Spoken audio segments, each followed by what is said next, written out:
आज सहाय्यक कामगार आयुक्त कार्यालयातील पथकाने पनवेल एस टी बसस्थानक समोरील महाराजा स्वीट या दुकानावर छापा टाकला।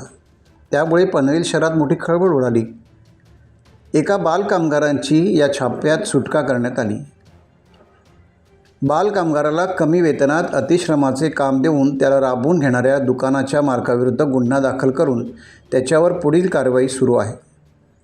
प्राप्त माहितीच्या आधारे दुकाने निरीक्षक गजानन जोंधळे, सरकारी कामगार अधिकारी स्नेहल माटे, चाइल्ड लाईनचे प्रतिनिधी प्रकाश पवार व त्यांच्या पथकाने पोलिसांच्या मदतीने ही कारवाई केली।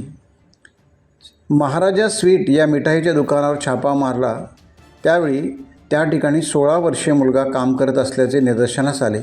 या मुलाची सुटका करून महाराजा स्वीट दुकान मालक नथुराम चौधरी यांच्या विरोधात पनवेल शहर पोलीस ठाण्यात गुन्हा दाखल करण्यात आला आहे।